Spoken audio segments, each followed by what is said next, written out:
Sejam bem-vindos a mais um programa Reflexos, a nossa cadência semanal de reflexões da autoria do Sr. Cónigo Manuel Maria, com a participação da Maria do Rosário e a minha moderação. Sr. Cónigo, hoje uma questão: porquê orar? Primeiro vamos olhar para a palavra orar e depois é que tentamos dar a resposta ao porquê, não é? Porquê orar? Orar.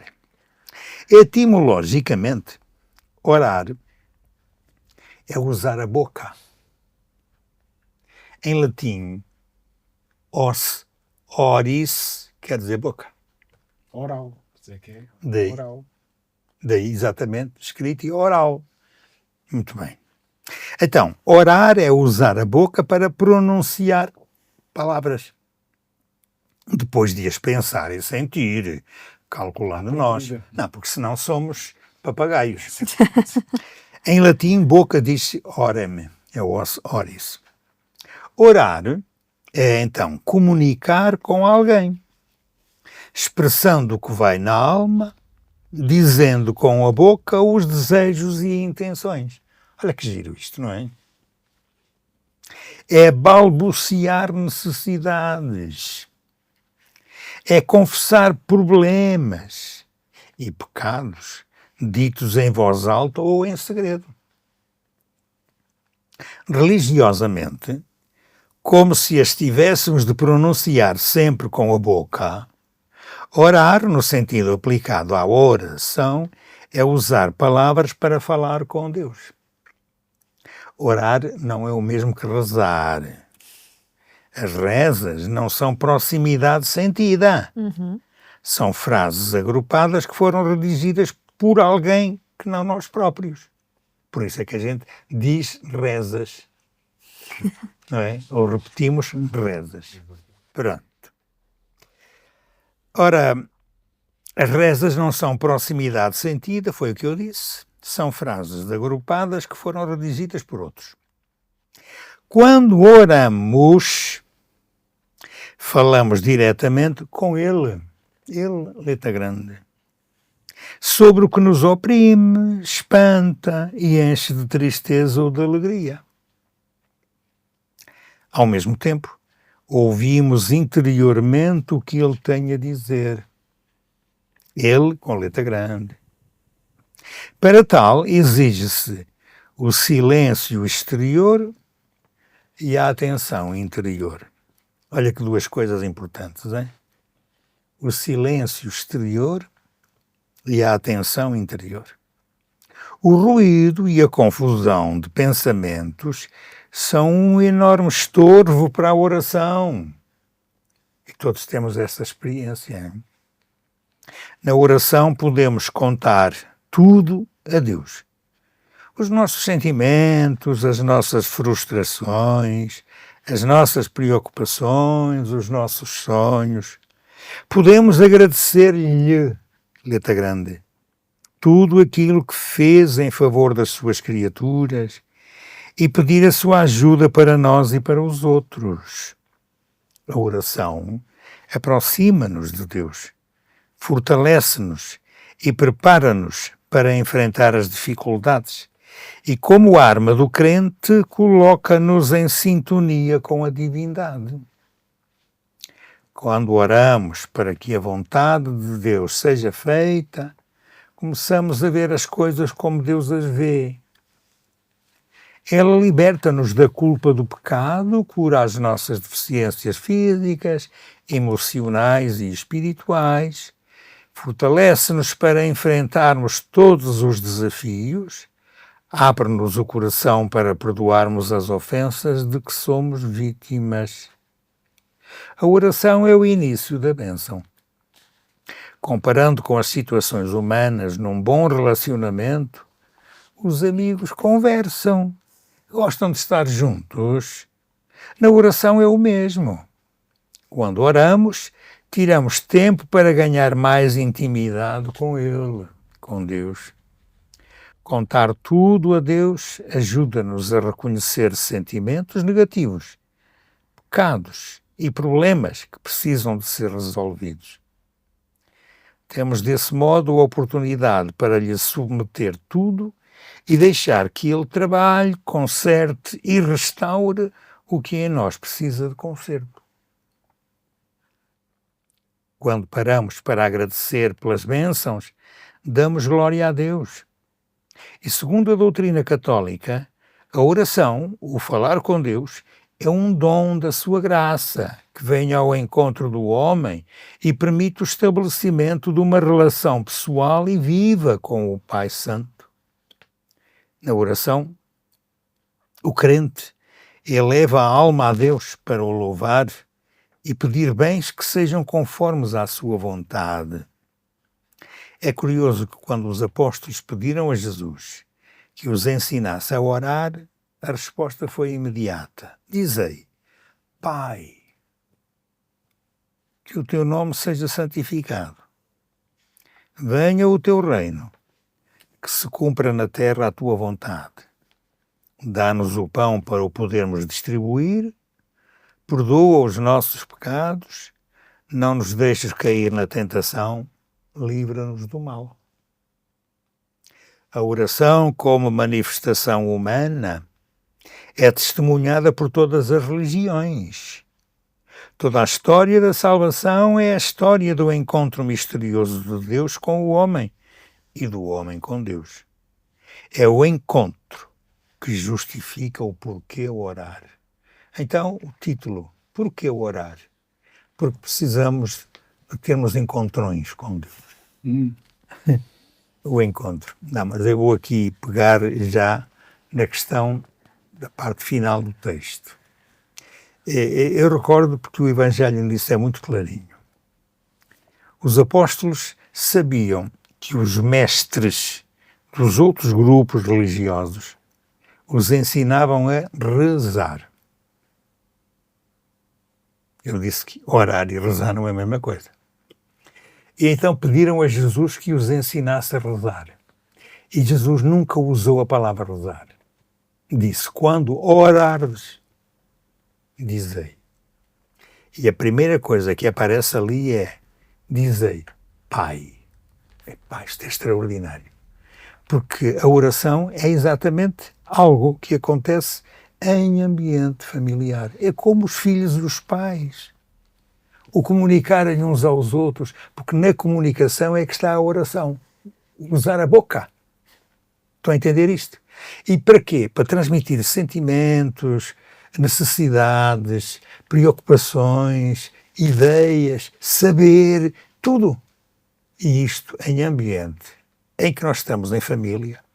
Jesus disse: quando orardes, primeira coisa, olhem para Deus como família. É que entre os judeus ninguém tinha coragem disto. Ninguém tinha coragem de falar de Deus, muito menos falar de Deus que não fosse segundo determinados critérios. Para já nem o nome de Deus utilizavam. E vocês não se esqueçam nunca de um pormenor que é realista. Quando Jesus teve aquele processo maluco que o levou a ser pregado numa cruz e morrer assim, ele teve 2 julgamentos seguidos um ao outro. O primeiro julgamento foi no templo. Quem eram os juízes? Imaginem o cúmulo. Aqueles contra quem Jesus falou muitas vezes e chamava hipócritas. Era o sinédrio. Já ouviram falar nesta palavra? O sinédrio era exatamente o tribunal religioso. E qual foi a acusação principal contra Jesus? Porque ele fez-se filho de Deus. Ora, se ele mandou orar, chamando a Deus Pai, o que é isto senão família? Deus é Pai, nós somos filhos. É interessante este pormenor, é? Quer dizer que quando nós oramos seriamente à moda de Jesus como ele quis, nós estamos a sujeitar-nos aos tribunais humanos. É logo. Tirem as conclusões que quiserem daqui. A outra razão pela qual ele depois foi pregado na cruz já não tem nada a ver com religião. Tem a ver com politiquice. Porque ele diz que é rei. Olha, dizer que é rei diante de um rei é a mesma coisa que dizer assim: olha, mata-me porque 2 galos na mesma capoeira não dá. Portanto, é mesmo para isso. E é na altura que Pilatos lhe pergunta, e tu és rei? E Jesus responde, sou, mas está descansado que não te venho tirar o lugar. Não, é que o meu reino não é deste mundo. Foi assim. Mas questão do Pai, Pai Nosso. Agora, olhem para o Pai Nosso. O Pai Nosso, que nós aprendemos de cor logo desde pequeninos, tem 7 pedidos que os filhos fazem aos pais. Mas como este Pai é Deus, então os pedidos que se fazem são de ordem, vamos dizê-lo, religiosa. Não, também são, mas não só. São sobretudo de ordem moral, de uma vivência em que nós, como filhos, precisamos de Deus para nos ajudar. Então, olha, Pai, logo a seguir diz que é nosso, não é meu, porque nós não somos não somos indivíduos, nós somos estes seres relacionais. Pai nosso que estás nos céus, isto é uma afirmação doutrinal. Então dizemos nós, olha, primeiro pedido que te fazemos, que seja santificado o teu nome. Olha que coisa bonita. Então, quando vai pedir uma coisa, não é pedir para nós. Não, primeiro, em atenção, santificado seja o vosso nome. Depois, venha o vosso reino, isto é, eu não quero viver segundo os meus critérios, quero que sejam os teus. Que seja feita a tua vontade, cá na terra como é no céu. Engraçado estes 3 primeiros pedidos. Mas tem razão de ser. Pai, és tu que tens prioridade. Vamos ao 4º pedido. E então no 4º pedido é que a gente diz assim, e já agora, nós como somos seres que precisamos de tudo, o pão nosso, e que seja de cada dia, senão depois fica muito seco. Seco. O pão nosso. Não é para eu comer, é para eu ter e poder distribuir. Para eu ser como tu, que nos dás as coisas, eu possa dar também. Vamos imaginar o que é isto. Uma pirâmide, né? Pirâmide. Então temos 3 pedidos para Deus. E há lá um em cima para todos nós. E agora, temos mais 3 pedidos. Por aí abaixo, outra vez, a pirâmide. Quais são estes pedidos que nós temos? Repara neles. É para nós próprios, para a nossa vida interior. Para o nosso cada dia nos dai hoje. Perdoai-nos as nossas ofensas. Olha que é giro isto, não é? Perdoai-nos as ofensas. Como nós perdoamos a quem nos ofende, está na mesma linha do pão. Pois, não nos deixeis cair em tentação. Isto é, já agora, tendo cuidado connosco, nós somos cá uns valdinos, mas pronto. E finalmente, livrai-nos do mal. Livrai-nos do mal. Engraçado isto porque Jesus realmente ensinou uma oração extraordinária. A oração. E agora, se a gente perguntar, e porquê? Porquê orar? Nós temos no Pai Nosso a resposta. Para pormos Deus cá conosco, para nos pormos na caridade e para depois, no nosso interior de espírito, nós precisarmos de Deus, tendem atenção o perdão, tendem atenção as necessidades, os males de que somos vítimas. É curioso. O que Jesus ensinou é a resposta. Porquê orar? E temos a resposta então. Orar já sabemos o que é. E porquê? Porque precisamos que Deus viva neste mundo e que os reinos da terra sejam o reino do céu. O reino do céu é o reino do amor, o reino do perdão, o reino da justiça, o reino dessas coisas todas que nós todos exigimos que aconteçam e que normalmente trabalhamos pouco para que isso aconteça. Amém. Falei demais. Agora falem vocês. Não, é sério. Eu já falei muito. Eu achei muito giro aqui, muito giro, a distinção entre rezar e orar, não é? De facto, se nós formos pensar, rezar é bom e é importante e aproxima-nos de Deus, mas, né, por exemplo, rezar um terço, e Nossa Senhora falou, rezem o terço todos os dias, né? Rezar as novenas, rezar orações, tantas orações ejaculatórias que nós temos que nos aproximam de Deus e que nos fazem lembrar de Deus. É bom, mas orar vai mais além. Não é? E ele fala aqui mais para a frente, bom, o texto é todo muito rico, se pudessem ler, vamos disponibilizar o texto na internet porque vale muito a pena trabalhar este texto. Mas o orar e já passo para Santa Teresa d'Ávila, não é? O que é que ela fala da oração? Não é? Que é um trato de amizade. Pois, é uma conversa. É isso. É o que ele diz aqui, não é? Foi inspirado, não é? Esta conversa, esta proximidade, esta relação de intimidade que se vai trabalhando, não é? Com uma amizade, eu sou amiga de alguém, começo por conhecer a vida, conhecer a história, vou, olha, simpatizo com aquela pessoa. De repente, eu sou amiga daquela pessoa. Com Deus é a mesma coisa. Eu não fico assim apaixonada por Deus de um dia para o outro. Mas é essa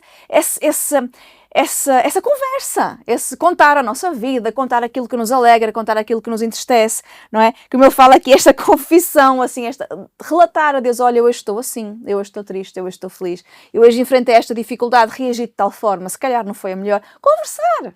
É nessa conversa que se trilha um caminho de conhecimento. Eu não posso amar aquilo que eu não conheço, né? E se eu não conheço a Deus, eu não posso amar a Deus. E ele fala aqui disso, né? E acho interessante, é óbvio, né?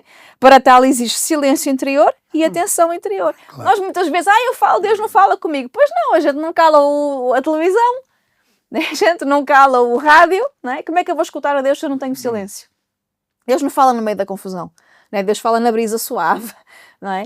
Mas uma amizade, ela vem de uma partilha.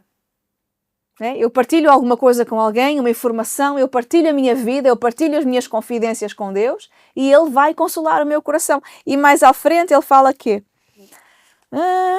liberta-nos da culpa, liberta-nos do pecado, cura as nossas deficiências físicas. Olha! Até isso. Até isso. Então, mas não há tantas orações, sobretudo rezas, precisamente para pedir a Deus que nos cure disto, daquilo, para ter saúde. E não é uma história da carochinha. Não. Se nós formos a ler a Bíblia, Nosso Senhor não curou muita gente, até ressuscitou mortos. E Ele não é o mesmo. Ou Jesus mudou. O poder dele agora é diferente. Não, Ele tem poder para curar, sim. E eu posso pedir a Deus que me cure. Se Ele quiser curar, cura. Se não quiser, é porque Ele entende que não é o melhor.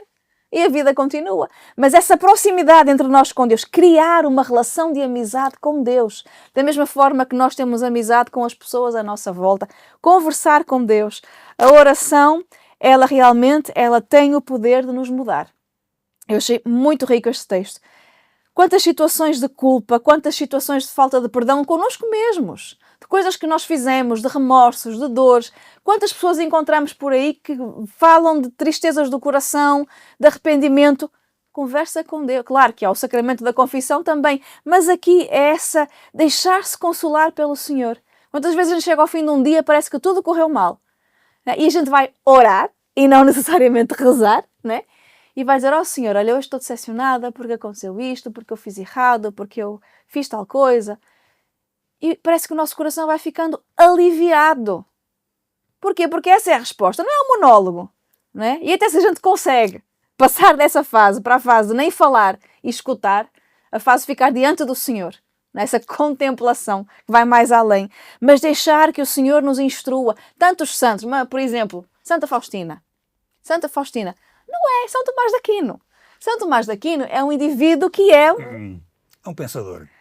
Pronto, é um indivíduo de uma inteligência, de uma capacidade, de um conhecimento e de um estudo inatingível. Uma Santa Faustina, uma rapariga simples, tirada de uma vida pobre e simples. Quem é que a ensinou?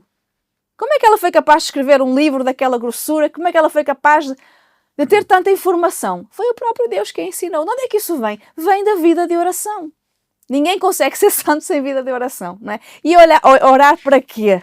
Orar para quê? Porque eu só vou ser feliz. Não é para quê? Porquê? Porquê que eu vou orar? Né? Eu só vou ser feliz, eu só vou encontrar-me comigo mesma na medida que eu me encontrar com Deus. Na medida que eu deixar Deus mostrar-me quem eu sou, na medida em que eu deixar Deus entrar na minha vida, habitar no meu dia-a-dia, ajudar-me, olha, eu vou ter uma conversa amanhã com tal pessoa. Ajuda-me a ser sábia na forma de falar. Quantas vezes pomos tudo a perder porque falamos de forma errada, sem caridade, sem paciência. Senhor, ajuda-me a falar aqui nesta situação. Senhor, inspira-me o que devo fazer. O que é que eu devo fazer? Devo ir ou devo ficar? Devo falar ou devo ficar calada? Devo, deixar que Deus guie a nossa vida. Só que nós não sabemos, nós precisamos dele. Mas eu só vou confiar em Deus à medida que eu tenho uma amizade com ele. À medida que existe um relacionamento com aquela pessoa. Claro que passa pelos sacramentos. Eu não posso... É difícil aproximar-me de Deus sem ter uma vivência nos sacramentos. Mas esta oração, esta vida de oração simples que as nossas avós tinham, de rezar e de pedir as coisas ao Senhor, de pedir a bênção pelo alimento, de pedir pelos nossos filhos, os nossos netos, que bonito! Esse hábito de, se Deus quiser, é isso mesmo, é se Deus quiser, porque eu não sei se amanhã vou estar viva. É que a gente faz, diz e desfaz e promete. Quem é que sabe o dia da manhã? Da manhã vem uma epidemia outra vez, não é? Quem é que sabe? Realmente, se Deus quiser, se Deus me permitir, eu irei e farei, não é? Mas é remeter a nossa vida realmente a Deus, primeiramente. Olha, eu vou rezar sobre o assunto, não é? Eu vou pedir a inspiração do Senhor neste trabalho, eu vou fazer um trabalho. Não é? Realmente, isto é ter uma vida em Deus. E nós vamos ser tanto mais livres e tanto mais felizes quanto mais tivermos essa vida em Deus. E esse relacionamento de amizade que ele fala aqui. Eu sublinhava sobretudo isso, para completar o que estás a dizer, palavra encontro. Eu acho que foi quando aprendi na catequese e depois com a experiência em grupos jovens, isso, esta diferença entre o rezar e o orar. E o orar é sobretudo esse encontro, para conhecer alguém. Foi a última palavra do texto. Conhecer alguém, estar com alguém, falar com alguém. Né? E é isso que tu estavas a dizer, é mesmo isso, né? Para encontrar-me com Deus e ali quase em frente a um espelho, não é? Porque ele ajuda-me, não é? A encontrar-me comigo próprio. Sim. A encontrar-me, mas com essa humildade, e acho que é muito bonito o que estás a dizer, de perdermos essa consciência de, se Deus quiser, ajuda-me, de súplica, de pedido, de nos sentirmos, olha, não sou capaz, o que agora estou a viver, não é? Não sei como é que é de sair desta, não é? Mas ajuda-me. É? Isso é isso. E de facto acho que às vezes o orar é palavras, não é? Sim, mas às vezes sim, mais do que palavras, eu fico sempre comove-me sempre e inspira-me sempre muito. Pronto, aquelas pessoas que têm uma vida de oração e sobretudo clausura e que estão ali horas São felicíssimas. sem horas um sorriso. em frente ao Santíssimo Sacramento, não é? E ali um silêncio, né? E vês que a pessoa está. É por causa disso, desse exemplo e de outros mais, que eu recordo novamente umas palavras que aqui estão, que dizem assim: quando oramos. Aí a ler essa. Então vá, aplica, em vez de ser eu, é isso? Quando oramos, tiramos tempo para ganhar mais intimidade com Ele. Não. Contar tudo a Deus, não era esta? Ajuda-nos a reconhecer os sentimentos negativos, pecados, não problemas. Era essa, mas também, essa também é boa. Mas esta também é muito boa. Sim. É isso que é orar. É tirar tempo, é gastar tempo diante de Deus. Para quê? Para ganhar intimidade com Ele. Como é que os namorados vieram a casar-se? Ganhando intimidade, ganhando gosto, ganhando prazer de estar junto, conversando. Mas isto tem que haver um encontro e tem que haver esse tempo. Exatamente. Tempo sem tempo, quase, não é? Porque não é... Pronto, nós sabemos que a vida é correr e às vezes, olha, tem que... E a própria liturgia da igreja ajuda um pouco a isso, não é? A hora terça, pronto, para marcar um pouco esse ritmo. Sim. Para provocar um bocadinho o encontro, né? E nós na nossa vida do dia a dia também, mesmo um casal às vezes diz, o matrimónio diz, não, temos que encontrar aqui. Exato. E reservamos a sexta-feira à noite para termos aquele nosso encontro. E é preciso também haver essa parte prática. Mas... E ainda continua. Deixar que Ele trabalhe, conserte e restaure o que em nós precisa de conserto. Exato. E a sorte é que Deus não faz como nós. Nós nestas coisas somos assim uma espécie de bate-chapas. Consertamos por fora. Não, mas é verdade. A nossa forma de restaurar, agora aqui em vez de dizer consertar, de restaurar, é por fora. Deus restaura-nos por dentro. Isso. Por isso é que, quando eu me refiro a Deus, sob a palavra restaurar, eu nunca digo restaurar, digo instaurar. Hão de ver que na liturgia aparece várias vezes isso. O instaurar da parte de... instaurar em Cristo. Mas o instaurar é a partir de dentro. Restaurar é por fora. Nós aqui compomos as chapas e tal, e pintamos e está tudo resolvido. E por dentro ficou ferrugem, não é? Mas ser a partir de dentro, por isso é que também nos textos bíblicos se diz que Deus faz novas todas as coisas. Fazer novo todas as coisas é isso. Mas o texto que eu queria ler era outro. Não, era por causa de chamar a atenção para duas palavrinhas que ali estão. quando se diz, quando oramos, falamos diretamente com Ele sobre o que nos oprime, espanta e enche de tristeza ou de alegria. Ao mesmo tempo, ouvimos interiormente o que Ele tem a dizer. Curioso isto, hein? Que a gente quando ouve é exteriormente.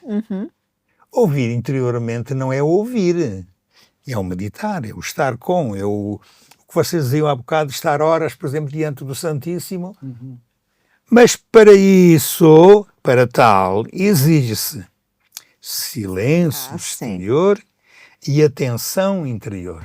É que a palavra atenção é o nosso silêncio interior. Que é o mais difícil. Epá, a gente está sempre com aquelas ideias. Porque a cabeça não para, não é? A gente pode estar silencioso no rosto, Ora, está. na boca, mas o Estão interior... a ver? Então, o silêncio exterior e atenção interior. E para ter atenção interior, só depois é que a gente consegue comunicar. Porque, agora, indo ao contrário da atenção, o ruído e a confusão de pensamentos